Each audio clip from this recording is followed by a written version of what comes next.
Saya mengajak kita sama-sama bangkit berdiri lagi kalau nggak keberatan. Kalau nggak keberatan, tapi nggak ada yang keberatan sih kayaknya. Kita berdoa buat bangsa kita di ulang tahun Republik Indonesia yang kita cintai yang ke-79 tahun. Kita mau naikkan syafaat kita kepada Tuhan buat bangsa yang kita cintai ini. Yuk sama-sama arahkan hatimu, angkat hatimu sama Tuhan buat Indonesia. Kami mengucap syukur kepada Tuhan. Buat 79 tahun perjalanan bangsa kami dari kemerdekaan yang Kau berikan. Terima kasih Tuhan. Bahkan kami bersyukur bukan hanya kemerdekaan secara lahiriah. Kami percaya Tuhan telah memerdekakan bangsa kami, jiwa-jiwa di bangsa kami lewat pengorbanan-Mu di kayu salib. Darah-Mu yang tercurah telah memerdekakan bangsa kami. Kami percaya itu pasti terjadi. Waktu-Mu akan datang Tuhan. Waktu-Mu akan tiba. Kami menyerahkan setiap suku, setiap kaum, setiap bangsa, setiap bahasa, pulau demi pulau Tuhan. Kota demi kota, daerah demi daerah, kampung demi kampung, desa demi desa yang ada di bangsa Indonesia mengalami lawatan anugerah Tuhan. Curahkanlah hujan keselamatan-Mu. Curahkanlah hujan pertobatan atas bangsa kami. Indonesia penuh kemuliaan-Mu Tuhan. Setiap lutut bertelut, setiap lidah mengaku Yesus Kristus adalah Tuhan dan Juru Selamat.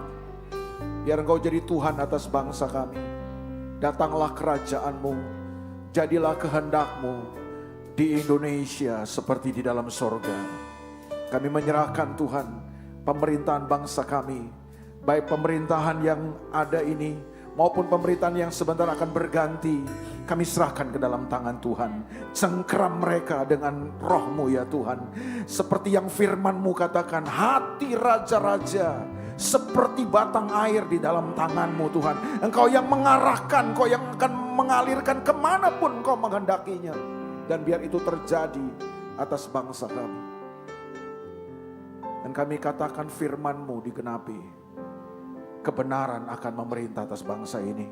Karena kebenaranlah yang akan mengangkat derajat sebuah bangsa. Indonesia akan penuh kemuliaan-Mu. Karena di dalamnya ada kebenaran Tuhan yang dinyatakan. Berdoa buat gereja Tuhan. Buat anak-anak Tuhan. Buat jemaat Tuhan. Buat hamba-hamba Tuhan di Indonesia. Biar kami terus menyatakan dan menyuarakan kebenaran atas negeri ini. Terima kasih banyak Bapak Surgawi. Saatnya kami juga mau mendengar firman-Mu hari ini. Mari berbicara buat kami semua. Urapi hamba-Mu, urapi setiap umat Tuhan yang mendengarkannya. Semua kami dilawat, dijamah, diterobosi, dipulihkan, disembuhkan, diubahkan, dikuatkan, diteguhkan oleh firman-Mu yang hidup dan berkuasa. Bagi-Mu segala kemuliaan dari sekarang sampai selama-lamanya. Demi nama Yesus kami berdoa dan mengucap syukur. Semua yang percaya sama-sama katakan amin. Dirgahayu Indonesia. Selamat ulang tahun buat Republik Indonesia. Silakan duduk saudaraku. Saudara sukacita. Saya tahu ini jam-jam yang berbahaya, tapi saya menghargai waktu yang saudara pilih untuk beribadah. Saya percaya kita semua akan dilawat oleh firman Tuhan. Nah, sore ini atau siang ini saya ingin membagikan kepada saudara tentang sebuah prinsip penting. Yaitu prinsip rasa hormat atau respect. Karena menurut saya ketika kita kehilangan respect, ketika kita kehilangan rasa hormat, kita akan kehilangan kemuliaan Tuhan. Saudara mau lihat kemuliaan Tuhan? Saudara mesti bangun rasa hormat. Termasuk bangsa ini. Kalau bangsa ini ingin melihat kemuliaan Tuhan, bangsa ini harus membangun rasa hormat. Saya sadar generasi muda hari ini tantangannya besar. Kita sedang hidup di satu zaman di mana hari ini, kata orang generasi muda hari ini adalah generasi yang tidak punya rasa hormat. Itu kata orang sih. Kalau saya lihat wajah saudara sih enggak sih kayaknya sih. Betul ya saudara ya? Bolehlah kalau orang bilang begitu, itu anak muda yang di luar. Tapi anak muda di GBI Intermark BSD. Saya hati-hati soalnya ingatnya BSD Junction terus Pak Stephen. Jadi udah pindah sebenarnya. GB, Intermark, BSD, beda. Kita adalah anak-anak muda, orang-orang muda yang membangun rasa hormat dalam kehidupan kita. Amin.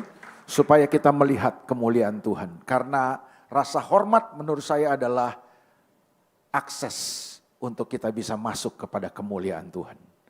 Teman-teman percayalah, teman-teman gak akan pernah bisa melihat kemuliaan Tuhan dalam kehidupan kalau kita kehilangan rasa hormat. Itu sebabnya hari ini saya mau datang kepada teman-teman semua, saudara-saudara, dengan sebuah statement.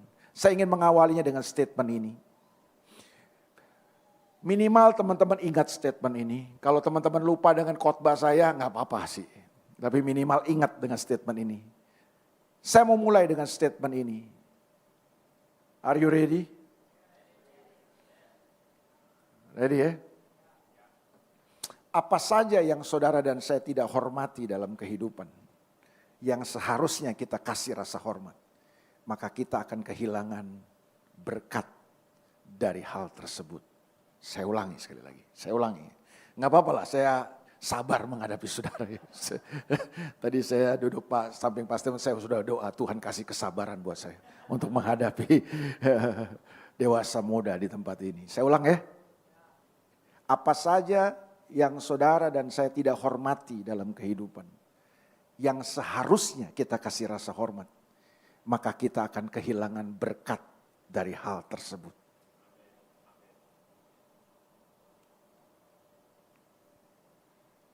Saya diam bukan karena saya nggak tahu mau ngomong apa lagi. Saya diam untuk memberi kesempatan saudara berpikir dan merenung. Saya ulang. Saya baik 3 kali saya sampaikan ini supaya ini nancep di hati, sanubari dan pikiran saudara. Apa saja yang saudara tidak hormati dalam kehidupan, yang seharusnya kamu kasih rasa hormat, maka engkau akan kehilangan berkat dan kemuliaan dari hal tersebut. Bisa diterima nih? Perlu contoh. Ada di sini yang masih punya orang tua? Oh banyak ya. Kalau saudara tidak menghormati orang tua saudara, saudara akan kehilangan berkat dari hal tersebut. Ada banyak orang yang saya ketemu, dia bisa sukses, dia bisa mencapai posisi mungkin, jabatan, kedudukan, atau mungkin dia bisa punya banyak uang, tapi dia nggak akan bahagia dalam kehidupan ketika dia tidak menghormati orang tua. Itu sebabnya saya mau beritahu buat teman-teman semua, kau yang masih punya orang tua, hormati orang tua. Hormati. Mungkin saudara menatap saya dan bilang gini, Pak, Om, Bang, Kak, apalah saudara mau panggil saya, asal jangan Bang Tut, jendela, ua, jangan ya. Mau panggil Bang boleh, Kak boleh, Pak, Bang, Kak, Abang, Kakak, Om, Pak Pendeta, Pastor, gak tahu sih, gak ngerti sih, cemana papaku itu. Ya, itu orang Medan bilang cemana itu kan. Cemana bapakku itu? Kalau Bapak Pendeta tahu cemana bapakku, pasti Bapak Pendeta gak akan ngomong begitu. Oke, saya gak tahu Bapak kamu siapa, Bapak kamu bagaimana, tapi yang saya tahu, Alkitab dan firman Tuhan bilang, hai anak-anak, taati dan hormatilah orang tuamu. Mungkin Bapak kamu bukan Bapak yang baik, mungkin Bapak kamu bukan Bapak yang pantas untuk kamu hormati, tapi dengarkan ini. Alkitab yang bilang, hai anak-anak, taati dan hormati orang tuamu. Karena di dalamnya ada janji Tuhan di sana. Ini perintah yang penting. Karena di dalamnya ada janji. Apa janji Tuhan? Buat orang-orang yang menghormati orang tuanya. Apa janji Tuhan? Pernah baca enggak? Oh, belum pernah baca? Pernah baca? Apa? Panjang umur. Yakin saudara? Coba kita lihat. Saya nggak mau khotbahin ayat ini. Cuma wajah saudara kayaknya mendesak saya untuk membacanya. Efesus pasal yang ke-6. Ayat yang pertama sampai ayat yang ketiga. Coba kita lihat ya. Apa sih janji Tuhan di dalam ketika kita menghormati? Tadi masih ingat statement saya? Masih ingat statement saya? Cuma satu orang yang ingat. Saya sudah sampaikan 3 kali, saudara. Apa? Apa saja yang kamu tidak hormati dalam kehidupanmu, yang seharusnya kamu kasih hormat, kamu akan kehilangan berkat dari hal tersebut. Yuk kita lihat ya. Efesus pasal yang ke-6. Hai anak-anak, taatilah orang tuamu di dalam Tuhan, karena haruslah demikian. Ayat yang kedua. Baca. Hormatilah ayahmu dan ibumu. Ini adalah suatu perintah yang biasa aja. Hah? Oh penting. Kenapa penting? Karena di dalamnya katanya, seperti nyata ada janji ini, di dalamnya ada janji nih. Apa janjinya? Hah? Jadi apa janji Tuhan di dalam merasa hormat kepada orang tua? Umur panjang betul, tapi itu kedua bro. Mau umur panjang gak bahagia? Saya emang gak mau. Ada orang umurnya panjang gak bahagia buat apa? Makanya saya yakin saya belum lama hidup. Mungkin Pak Stephen lebih lama hidup dari saya kan, kelihatan dari tampang kan. Tapi selama saya hidup, saya belum pernah ketemu seorang yang berbahagia hidupnya. Ketika dia durhaka dan tidak menghormati orang tuanya. Belum pernah. Gak tahu Pak Stephen pernah gak? Belum pernah. Sukses bisa, banyak uang bisa. Tapi bahagia, no way.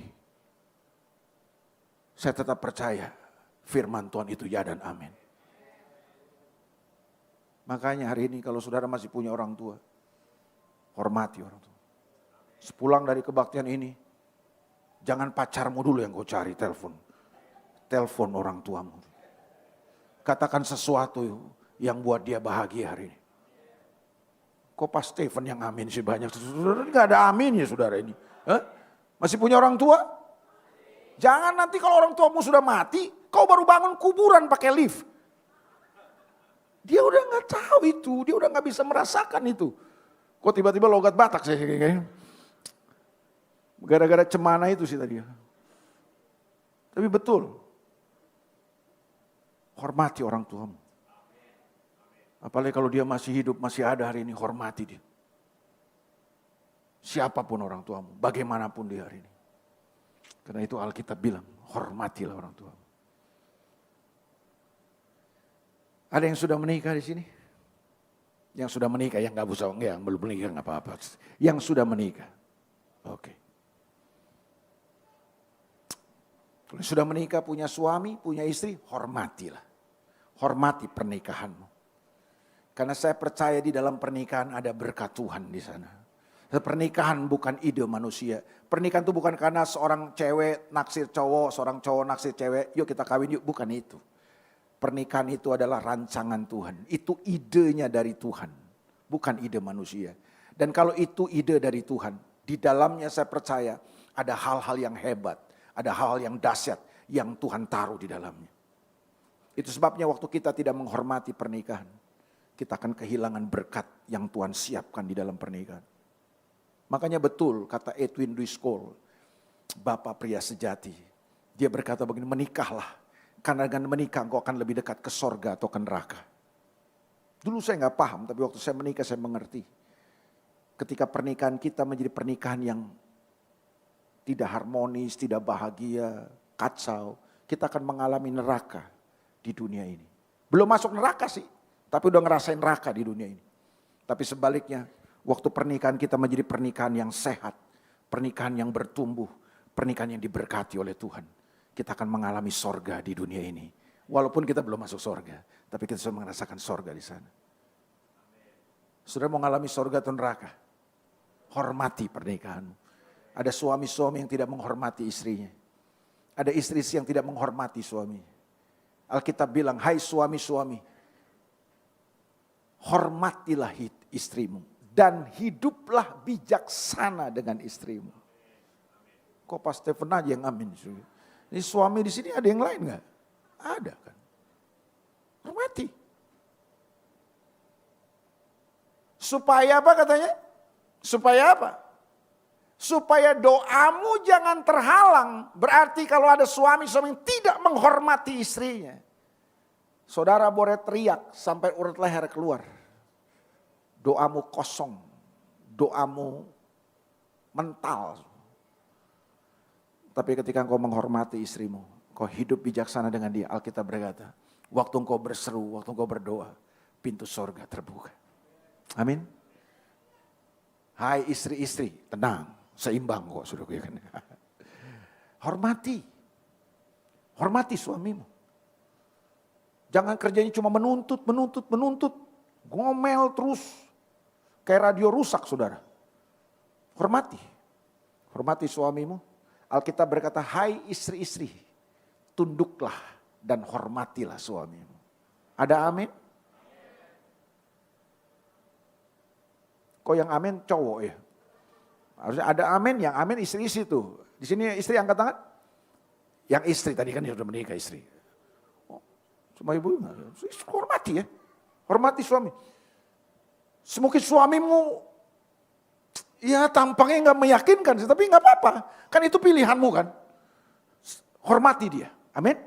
Ya. Yang punya pacar, yang punya cowok, yang punya cewek, hormati. Jangan jadi playboy cap kampak. Jangan. Cewek-cewek juga yang punya cowok, hormati dong. Hormati hubungan-hubungan yang kalian bangun. Ada anak-anak muda yang gak pernah menghormati tuh.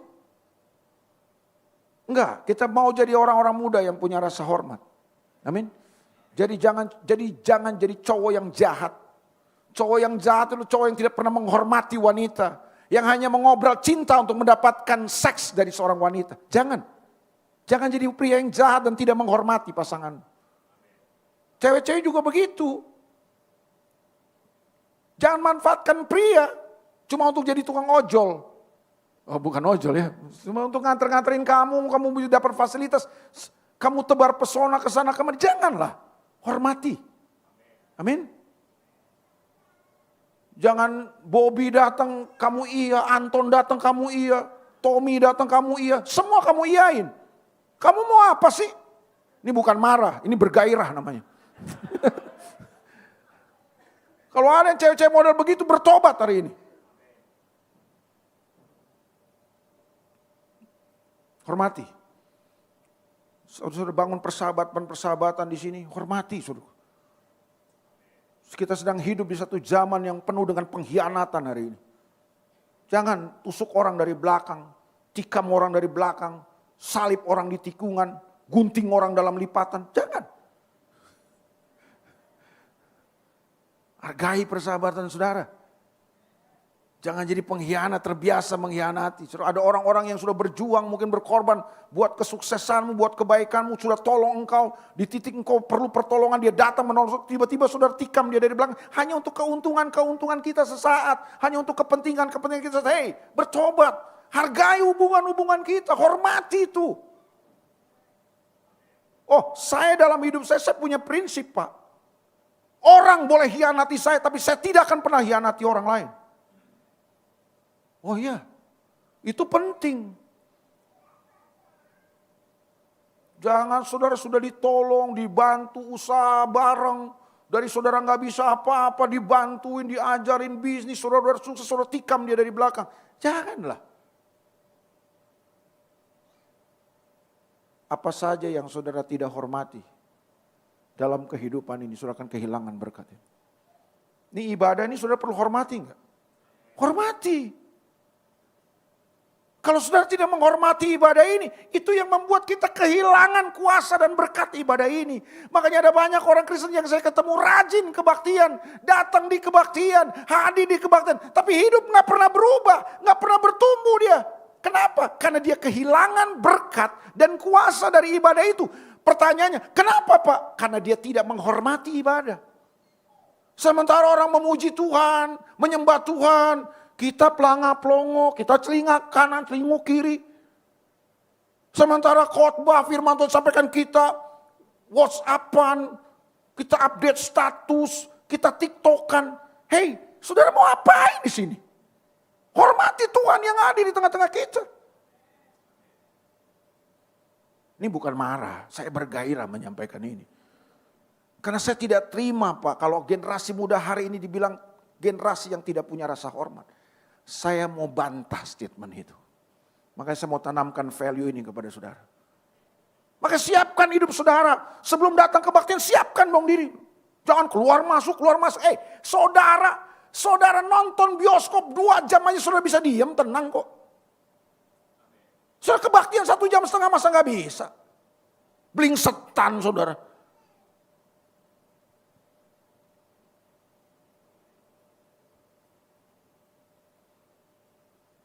Wah ini berita kayaknya saudara gak suka dengar. Tapi saya perlu menyampaikan ini. Apa saja yang saudara tidak hormati dalam kehidupan, saudara akan kehilangan berkat dan kemuliaan dari hal tersebut. Saya mau teman-teman semua di sini mengalami berkat dan kemuliaan Tuhan. Apakah ide ini ada di dalam Alkitab? Ya. Saudara pelajari Alkitab saudara akan temukan di seluruh Alkitab kita. Ide dan prinsip ini dibicarakan oleh Alkitab kita. Saya ingin ajak saudara lihat. Di dalam perjanjian baru dan di dalam perjanjian lama supaya saudara gak bisa komplain. Itu kan perjanjian lama Pak, kita sudah hidup di perjanjian baru. Oh enggak, prinsipnya tetap sama. Perjanjian lama, perjanjian baru, semua prinsip ini ada. Berarti ini prinsip penting yang harus kita hidupi bersama-sama. Amin. Hormati. Hormati apa sih yang saudara bisa hormati dalam kehidupan saudara. Yang harus saudara hormati dalam kehidupan, hormatilah. Yuk kita lihat Markus pasal yang ke-6 ayat yang pertama. Markus pasal yang ke-6 ayat yang pertama. Kita lihat perjanjian baru lebih dulu ya. Ini prinsipnya ada di perjanjian baru. Kemudian Yesus berangkat dari situ dan tiba di tempat asalnya. Sedang murid-muridnya mengikuti dia. Tempat asal Yesus itu di mana? Tempat asal Yesus? Nazaret atau Bethlehem?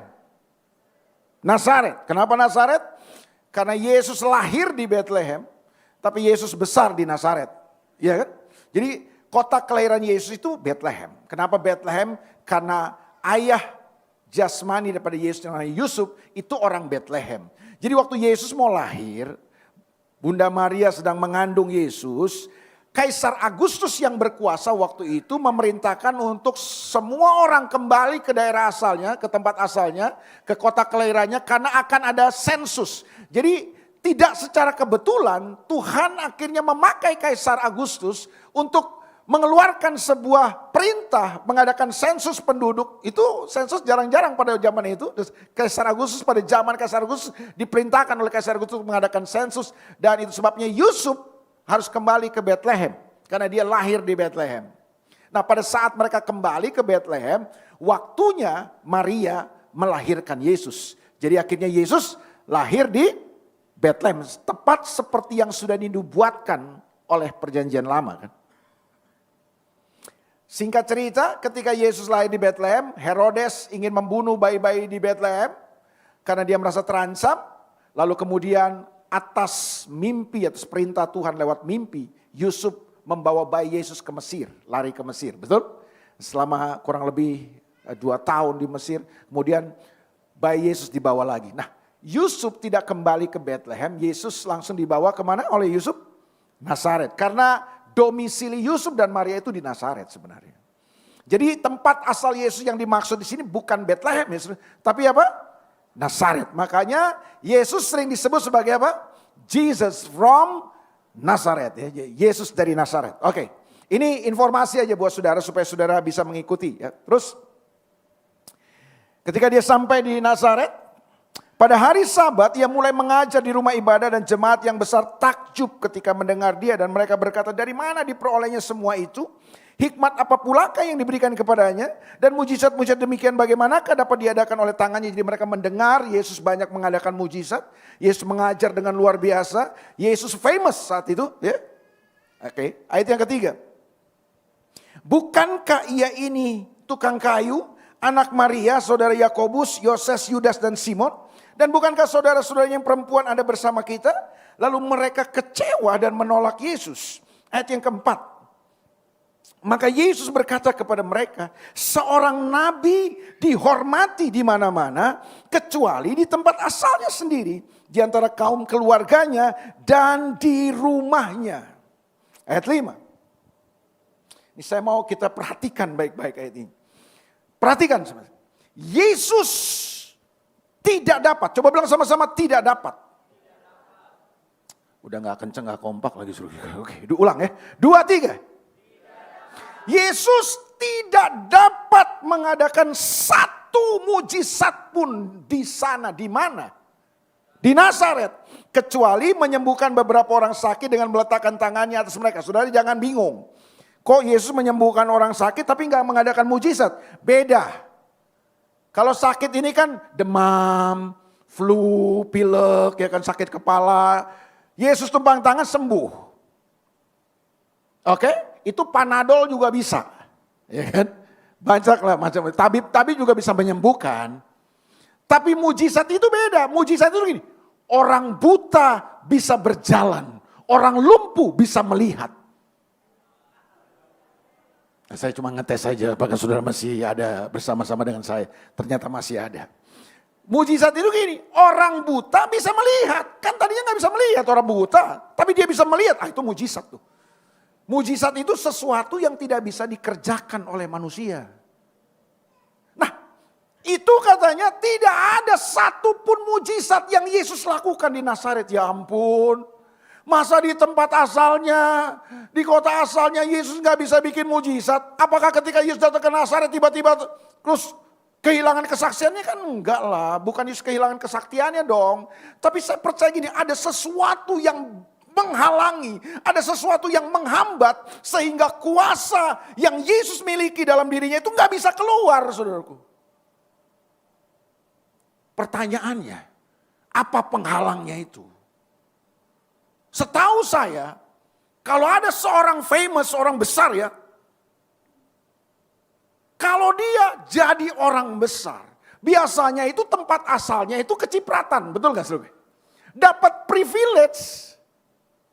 Dapat keistimewaan dong. Ingat, dulu gak ada orang yang kenal kota Pacitan. Ada kota Pacitan tapi tidak banyak orang yang tahu. Ada kota di Pulau Jawa ini namanya Pacitan. Sampai akhirnya ada seorang muncul jadi presiden namanya Susilo Bambang Yudhoyono berasal dari Pacitan. Kota Pacitan berubah. Hari ini kalau saudara ke Pacitan beda lah. Kota Pacitan jadi berubah. Bahkan di sana sekarang ada museum gede. Museumnya Pak SBY. Kenapa? Karena ada orang besar yang pernah lahir di situ. Berasal dari situ, waktu dia jadi presiden, dibangun kota Pacitan. Solo, sama. Dulu Solo kita udah tahu Solo. Tapi hari ini kalau saudara ke Solo, beda. Kenapa? Karena ada seorang besar dari kota Solo, namanya Pak Jokowi. Makanya pembangunan di kota Solo menggeliat. Dapat keuntungan, dapat keistimewaan. Kota-kota lain mungkin gak seperti Solo pembangunannya. Kenapa? Karena itu kota asalnya Pak Jokowi. Masih ingat teman-teman waktu Pak Yusuf Kala jadi wakil presiden Pak SBY ya. Tahun berapa itu? Tahun 2004 kalau gak salah. Tiba-tiba saudaraku kota Makassar itu menggeliat saudara. Kota Makassar itu beda sama kota Indonesia Timur lainnya. Ada jalan tol. Bandaranya bagus. Waktu itu Bandara Sultan Hasanuddin waktu itu jadi bandara terbagus di Indonesia waktu itu ya tahun 2004 ya. Kenapa sih? Ya karena ada seorang besar yang berasal dari Makassar. Waktu dia jadi wakil presiden kecipratan Makassar. Loh, ini Yesus harusnya Nazaret nih. Dia Yesus bikin mujizat di Kapernaum, dia bikin mujizat di Yerusalem, dia bikin mujizat di Betsaida. Harusnya Nazaret sebagai kota asalnya lebih banyak lagi dong Yesus bikin mujizat. Tapi ini kenyataannya terbalik. Alkitab yang bilang, bukan saya. Alkitab yang mencatat. Tidak ada satu mujizat pun yang Yesus lakukan di Nazaret. Why? Kenapa? Kenapa Nazaret tidak bisa melihat kuasa dan kemuliaan Tuhan? Kuncinya ada di ayat 4 kan? Ayat 4 ini persoalannya. Yesus bilang sendiri nih. Ini Yesus yang bilang sendiri. Kalau Yesus yang bilang akurat pasti. Ini bukan orang lain yang bilang. Yesus yang bilang. Coba kita baca ayat 4 tadi. Maka Yesus berkata kepada mereka. Seorang nabi dihormati di mana-mana. Kecuali di tempat asalnya sendiri. Di antara kaum keluarganya di rumah. Berarti Yesus tahu persoalan orang Nazaret adalah. Mereka tidak menghormati Yesus. Mereka cuma menganggap enteng Yesus, mereka anggap remeh Yesus, mereka bilang Yesus ini kan anak tukang kayu doang. Masa tiba-tiba bisa bikin mujizat? Ini kita gak percayalah. Jadi karena mereka anggap remeh, mereka tidak menghormati Yesus. Yang terjadi apa? Masih ingat prinsip kita tadi? Statement saya di awal? Apa saja yang saudara dan saya tidak hormati, yang seharusnya kita hormati dalam kehidupan, kita akan kehilangan berkat dan kemuliaan dari hal tersebut. Nazaret kehilangan berkat dan kemuliaan Tuhan. Karena mereka tidak menghormati Yesus. Maleaki pasal yang kedua. Kalau saudara membaca Maleaki, jangan curiga dulu ya, saya ngomong Maleaki ini bukan perpuluhan. Kadang-kadang jemaat tuh kalau udah, mari kita buka Maleaki. Waduh, perpuluhan. Apalagi saudara belum ngasih perpuluhan, waduh tertuduh lagi. Enggak. Kalau saudara pelajari kitab Maleaki ya, Maleaki itu ada 4 pasal. 1, 2, 3, 4. Apa sebenarnya persoalan umat Tuhan? Sampai akhirnya Tuhan datang lewat Nabi Maleaki. Menyampaikan firman. Kalau saudara pelajari kitab Maleaki, saudara akan mengerti bahwa persoalan besar umat Tuhan di kitab Maleaki adalah mereka kehilangan rasa hormat. Persoalan mereka di sana. Yuk kita baca ya. Maleaki pasal 2 ayat yang kedua kita baca ayat yang kedua. Jika kamu tidak mendengarkan dan jika kamu tidak memberi perhatian untuk menghormati namaku, firman Tuhan semesta alam, maka aku akan mengirimkan kutuk ke antaramu dan akan membuat berkat-berkatmu menjadi kutuk, dan aku telah membuatnya menjadi kutuk sebab kamu Saya waktu baca ayat ini, saya mulai merenung dan mengerti. Saya melihat ada banyak orang ya, ke gereja, percaya Yesus. Bukankah Alkitab bilang di dalam perjanjian baru, bahwa siapa yang ada dalam Yesus, semua kutuk tidak lagi menimpa mereka. Saya percaya. Tapi saya lihat beberapa hidup orang ya, percaya Yesus. Tapi mereka seperti hidup di bawah sebuah kutuk. Loh, waktu saya baca ayat ini, saya kemudian merenung dan Tuhan kasih sesuatu buat saya. Oh iya, bukan karena Tuhan gak berkati kita.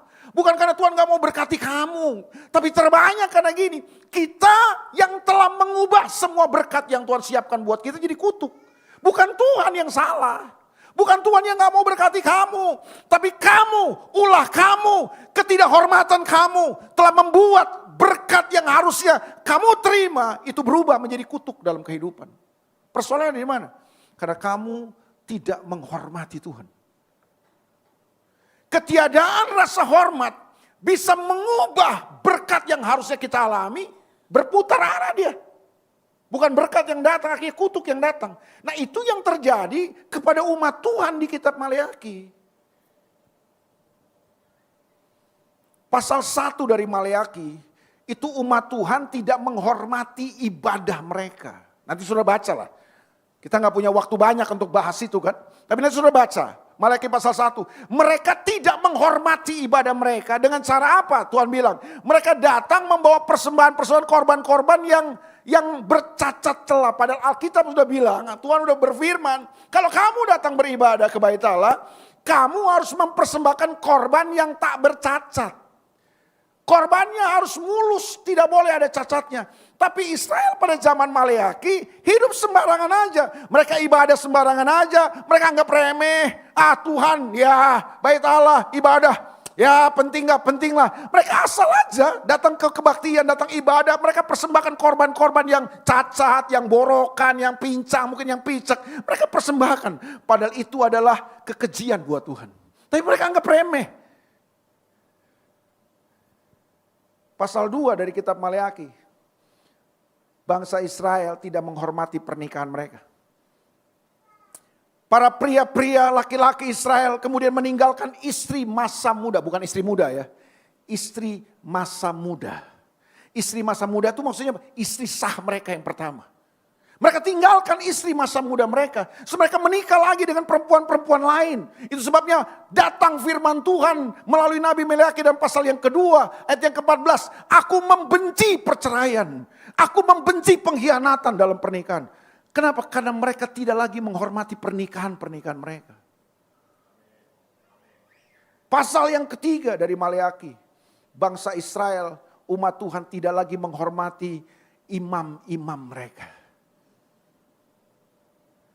Imam-imam yang harusnya melayani umat Tuhan di dalam rumah Tuhan sebagai perwakilan Tuhan.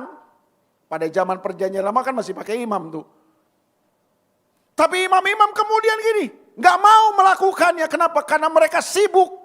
Kembali lagi mereka harus mencangkul ladang mereka, mencangkul sawah mereka. Harusnya imam gak boleh begitu kan.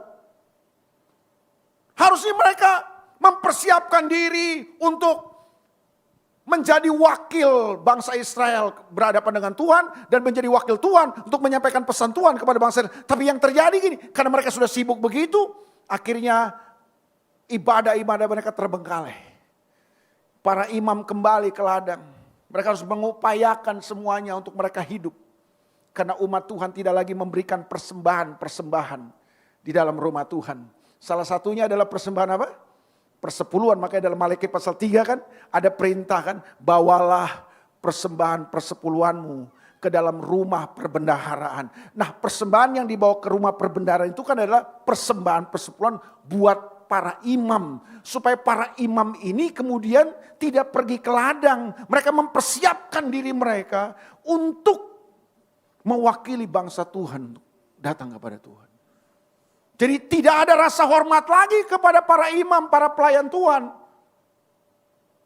Dengan cara apa mereka tidak menghormati? Mereka mengabaikan semua persembahan yang harusnya mereka bawa kepada rumah Allah. Pasal yang keempat dari kitab Maleakhi. Ini teologi cepat aja sudah, daripada sudah belajar teologi 4 tahun gak ketemu kan. Benang merahnya saya kasih tahu. Pasal yang keempat dari Maleakhi. Umat Tuhan, bangsa Israel kehilangan rasa hormat di dalam keluarga mereka. Ayah-ayah, orang-orang tua tidak menghormati anak-anak mereka. Anak-anak tidak menghormati orang. Terjadi pemberontakan.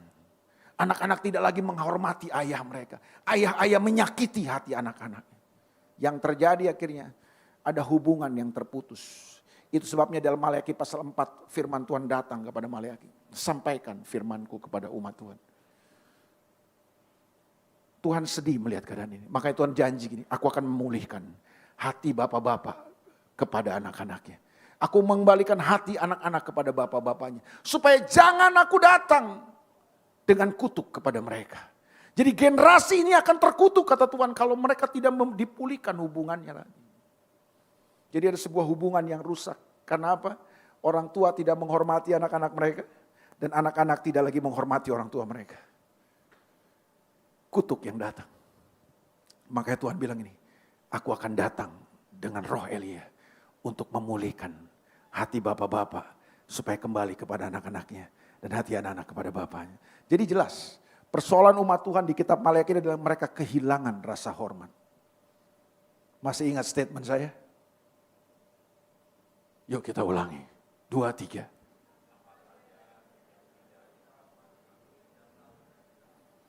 Kita akan kehilangan berkat dari hal tersebut. Saya ingin tutup dengan ini. Ada contoh di Alkitab dan doa saya. Saudara tidak seperti orang ini. Nama orang ini adalah Esau. Pernah dengar? Esau. Kalau multimedia lagi baik hati sama kita, dia akan tampilkan. Tapi kalau dia lagi kurang baik hati, ya dia tidak tampilkan ya. Ibrani pasal yang ke-12. Ayat yang ke-16 dan ayat yang ke-17. Mudah-mudahan mereka lagi baik hati, saudara. Kalau mereka baik hati, mereka akan tahu, oh lagi baik hati, haleluya. Terima kasih brother. Upahmu besar di bumi dan di surga, haleluya. Janganlah ada orang yang mencari cabul. Atau yang mempunyai nafsu yang rendah. Katakan sama-sama nafsu yang rendah. Udah gak kenceng, gak kompak lagi. Jangan ada orang yang mempunyai nafsu yang rendah. Sama-sama bilang nafsu yang rendah. Bro, dengar sis. Jangan jadi Esau. Esau punya nafsu rendahan. Hasratnya rendahan. Keinginannya rendahan. Tampang bro and sis kan keren-keren nih. Jangan sampai tampang keren nafsu rendahan. Tampang keren, nafsunya juga keren. Amin. Iya dong, jangan kayak Esau, nafsunya rendahan. Kenapa Alkitab bilang Esau punya nafsu yang rendahan? Dia katanya telah menjual hak kesulungannya untuk sepiring makanan. Rendah banget Esau ini. Nanti saya jelaskan apa itu hak kesulungan. Tapi kita lihat ya ayat 17. Ini akibatnya fatal nih. Ayat 17. Sebab kamu tahu bahwa kemudian ketika Esau hendak menerima berkat itu, ia ditolak. Sebab ia tidak beroleh kesempatan untuk memperbaiki kesalahannya. Sekalipun ia mencarinya dengan mencucurkan air mata. Ya ampun, waktu saya baca ayat ini awalnya saya nggak terima, Pak. Saudara terima nggak baca ayat ini? Loh, Tuhan katanya Maha Pengampun, Tuhan Maha Kasih. Kok sama Esau kayaknya nggak ada kasih Tuhan? Kok nggak dikasih kesempatan? Yang lain dikasih kesempatan, kenapa Esau enggak? Oh, ternyata persoalannya bukan di Tuhan. Persoalannya ada pada Esau. Apa persoalan yang dipunyai Esau? Apa masalah Esau sampai akhirnya gini? Esau tidak punya kesempatan lagi. Dia mau cari berkat itu. Dia mau dapatkan berkat itu. Berkat itu udah gak bisa. Udah gak ada kesempatan buat dia. Makanya saya bilang tadi, doa saya buat saudara. Jangan saudara jadi Esau. Cukup Esau yang ngalaminya. Saudara enggak. Setahu saya sih Tuhan tuh kasih kesempatan, Pak. Tapi kenapa sama Esau enggak? Oh, ternyata persoalannya berat. Makanya itu saya bilang kalau saudara anggap remeh, ketiadaan rasa hormat, saudara salah. Tuhan menganggap serius kalau saudara enggak punya rasa hormat dalam kehidupan. Ini peristiwanya, masalahnya ada di mana sih, Pak? Coba kita lihat Kejadian pasal 20, ini backgroundnya nih. Sekali lagi kalau multimedia lagi baik hati dia tampilkan. Tapi kalau enggak ya kita baca nanti di Alkitab kita. Kejadian pasal yang ke-25. Coba kita perhatikan ayat yang ke-29. Kejadian pasal yang ke-25. Ayat yang ke-29. Ceritanya gini nih. Abraham, ini bapak segala orang beriman, ini punya anak namanya Ishak kan. Betul? Ishak punya anak 2. Kembar ini, Esau dan Yakub. Cuma Esau lahir duluan, makanya Esau jadi anak sulung. Nah pada zaman itu ada sebuah hak istimewa yang Tuhan kasih kepada anak sulung sebagai hak daripada perjanjian Tuhan dengan Abraham itu. Jadi anak sulung ini dapat privilege, dapat keistimewaan. Namanya hak kesulungan.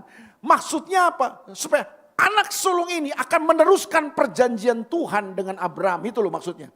Dan di dalam hak kesulungan ini hak bukan dari manusia. Ini bukan dari Abraham. Ini hak dari Tuhan. Ini perkara ilahi yang Tuhan kasih. Buat anak sulung di dalamnya bukan hanya ada berkat-berkat materi, berkat-berkat jasmani, kekayaan, keberhasilan. Tapi di dalamnya ada berkat-berkat ilahi, berkat-berkat rohani, bahkan akses langsung kepada Tuhan. Keren ini hak.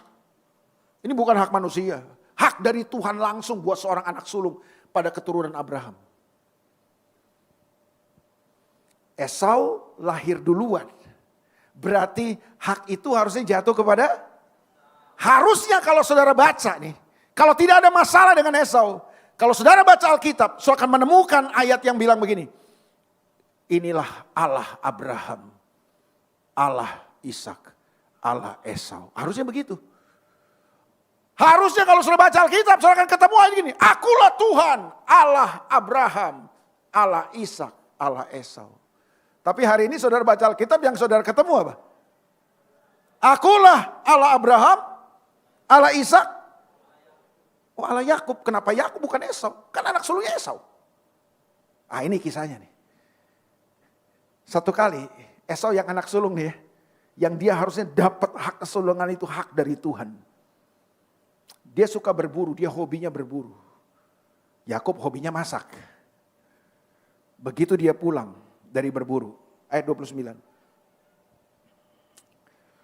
Pada suatu kali Yakub sedang memasak sesuatu lalu datanglah Esau dengan lelah dari padang. Ayat 30. Kata Esau kepada Yakub, berikanlah kiranya aku menghirup sedikit dari yang merah-merah itu karena aku lelah, aku lapar. Lelah, capek, aku lapar nih. Dan aroma masakan Yakub kayaknya menggoda. Lalu kemudian Esau bilang ini, berikan kepadaku. Itulah sebabnya namanya disebutkan Edom. Edom itu nama lain, nama alias dari Esau. Karena dia suka yang merah-merah itu, makanya dia sebut Esau. Terus ayat 31. Tetapi kata Yakub, jualah dahulu kepadaku hak kesulunganmu. Kamu mau kacang merah ini? Aku akan kasih, tapi kasih kepadaku hak kesulunganmu. Terus ayat 32.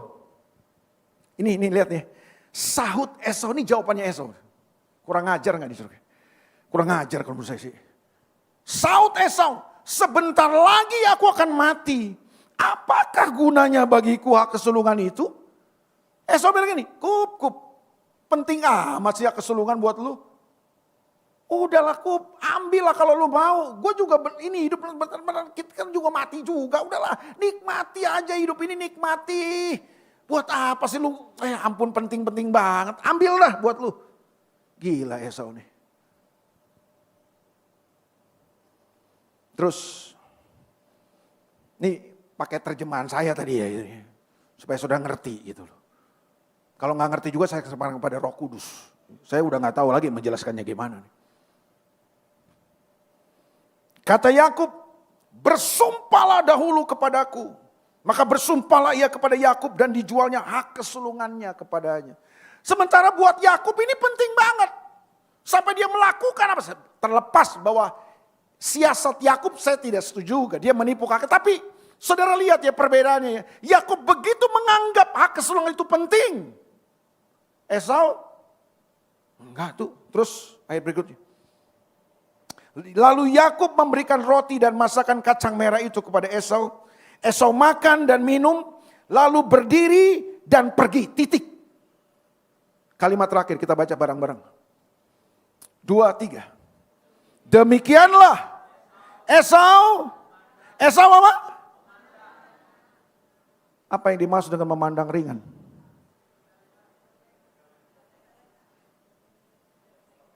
Meremehkan, apa lagi?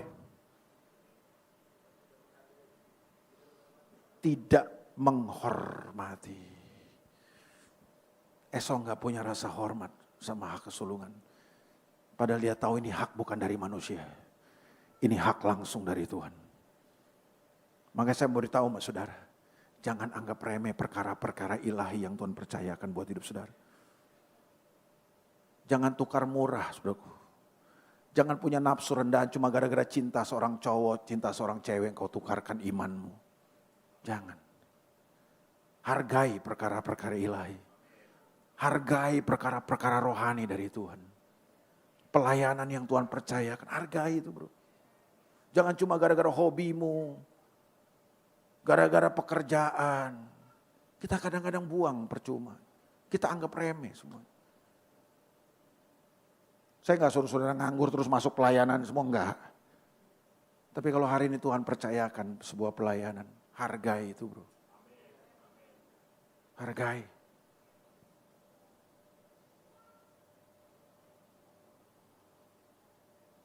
Saya Pak, oleh kemurahan Tuhan 2 anak saya merantau. Saya cuma bilang sama mereka. Ini satu yang kuliah di Brawijaya, saya gak pernah nanya IP-nya dia. Ntar kalau dia pulang, liburan baru saya tanya IP kamu berapa. Selalu kalau saya kontak dia. Kamu sudah ibadah belum nak? Hari ini kamu ibadah gak? Ibadah apa? Jangan lupa, bergantung sama Tuhan. Ada satu saat papa gak bisa tolong kamu, orang lain gak bisa tolong kamu, cuma Tuhan yang bisa tolong kamu. Saya tanya, firman Tuhan yang kamu dengar apa nak? Kita berdiskusi. Saya cuma ngetes anak saya ini dengar firman Tuhan gak? Dia anggap firman Tuhan penting gak? Buat saya punya anak yang pintar itu ya saya bersyukur, senang. Prestasinya bagus saya senang, tapi saya belum bangga. Saya bangga kalau anak saya menghormati Tuhan dalam kehidupannya.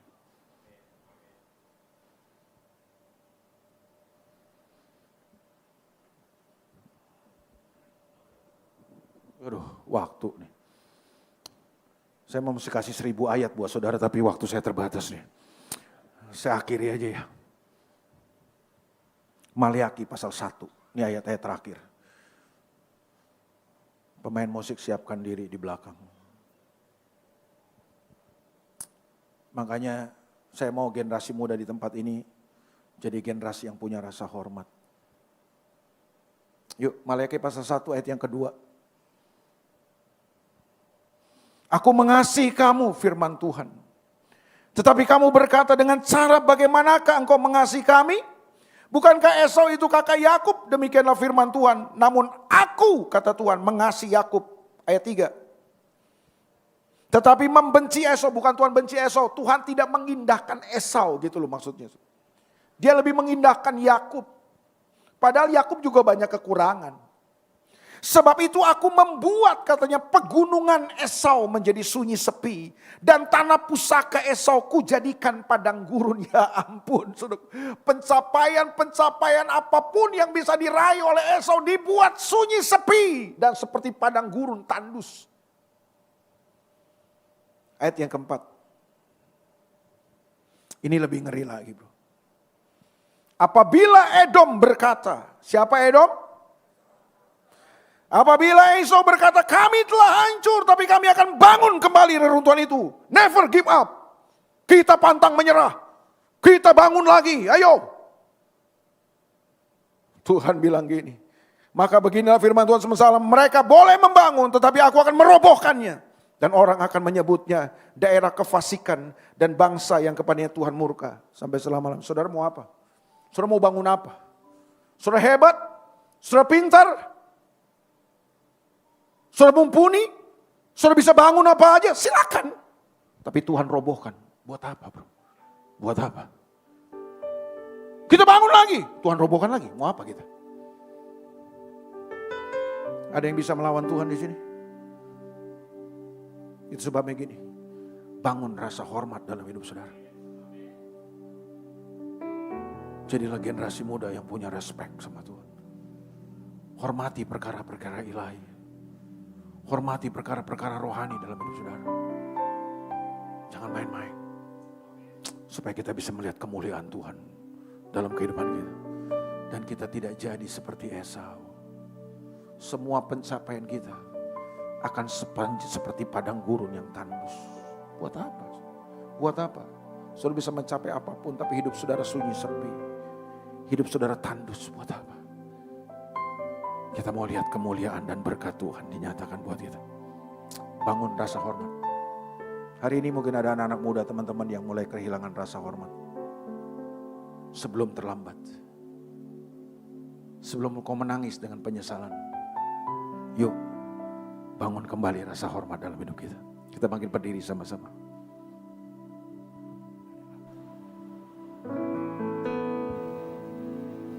Ku kagum hormat akan Engkau. Ku kagum hormat akan Engkau. Kau Allah yang layak dipuji. Ku kagum akan Engkau. Ku kagum hormat akan Engkau. Ku kagum hormat akan Engkau. Kau Allah yang layak dipuji. Ku kagum akan Engkau. Saya mau saudara aja, teman-teman saja katakan. Ku kagum.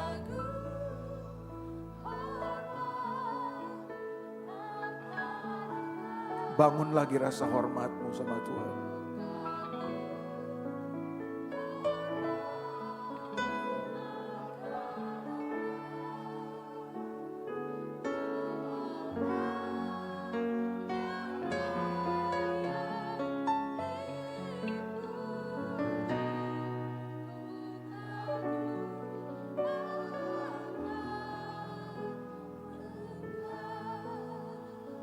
Tuhan ampuni kami.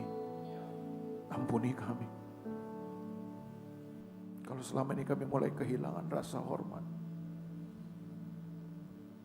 terhadap pemimpin, terhadap orang tua, terhadap persahabatan,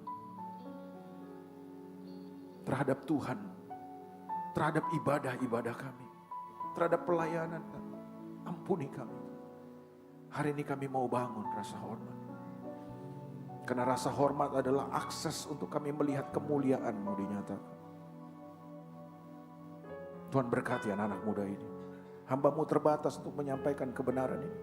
Tapi biar Tuhan bicara dengan kuat buat mereka semua. Meteraikan firman-Mu. Dalam nama Yesus kami berdoa, mengucap syukur. Yang percaya sama-sama bilang amin. Tuhan berkati.